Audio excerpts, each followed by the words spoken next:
left-leaning media talk about populism, that's exactly what they're tapping into. Barack Obama was a populist leader. He was a popular person.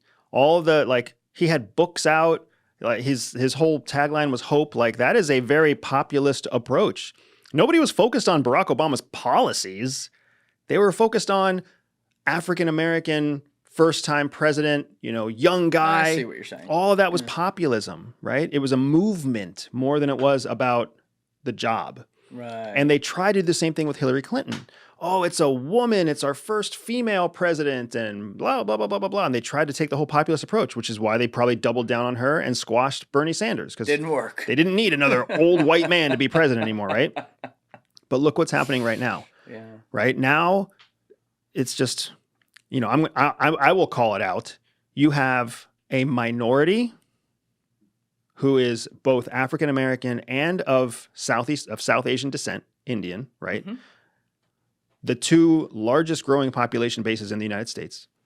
She's also female, and she's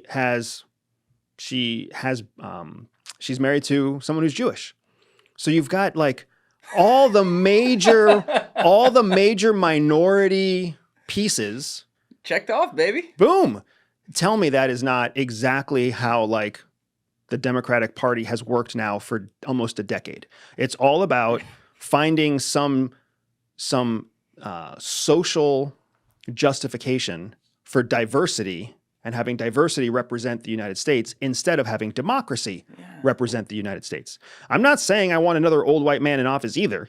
Right. But what I'm saying is, can we please have a conversation about who's the best candidate? Yes. Instead of, we need a woman. We need somebody of Indian descent. We need somebody of African American descent. We need somebody young. We need somebody female. We need somebody who's married internationally. Like, come on, like let's just compare apples to apples. Agreed. Instead of trying to sell strawberries and trying to sell oranges. I don't understand it because there are so many political points on which the Democrats, if they just focused on policy, could beat the Republicans in a tete-a-tete. What policy you think networks better over the population? They could do that, but they keep tripling down on this it's exhausting. Yeah.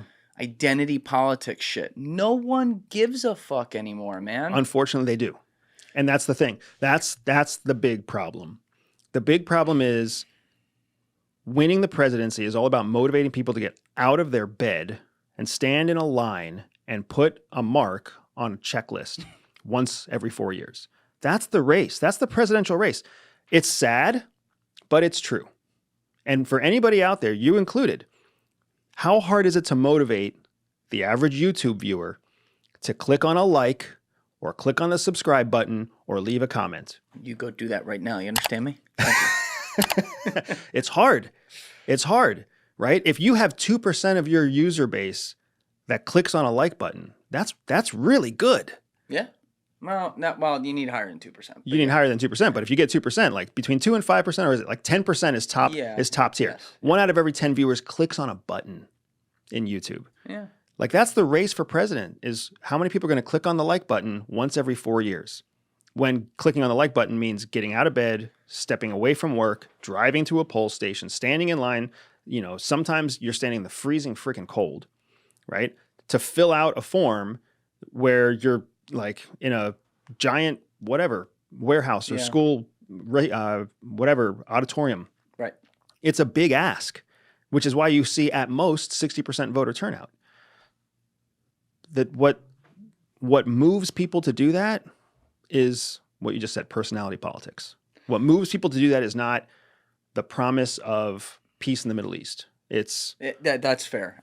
I will agree. Like, people vote on the 1, 2, maybe 3 issues. That's pushing it, that they actually give a fuck about, right? And that could be a totally made up thing that none of us here are even paying attention to. And that's just the reality. I understand that.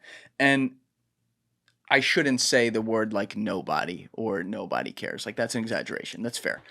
The better way to put it, though, is that if 4 years ago, 8 years ago, X% of society really gave a fuck about that at the forefront, I'm saying right now, if you read the temperature, it's a lot lower than X was.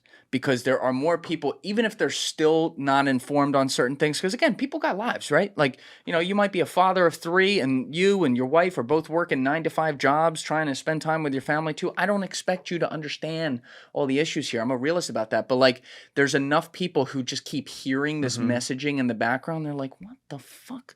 And they're looking around their office and they're looking around their friends and they're like, damn, I never even thought about this shit 10 years ago. Like, what happened here? Yeah. And they're finally like, enough. Yeah. And so when I see them, you know, like you said, just give a good candidate. I don't care. Do it blind so you don't know who they are, right? Like, like I've often... Like the old dating shows. Exactly. I've often joked, if you looked at Kamala Harris's prosecution record in California and you went to the deepest, darkest, most racist part of Alabama, and you got a rally together of people right there, you know, obviously, like, I guess, like far right individuals, if you will, and you didn't say what she looked like or what her name was, and you read off her resume, you'd have a lot of dudes going, fuck yeah!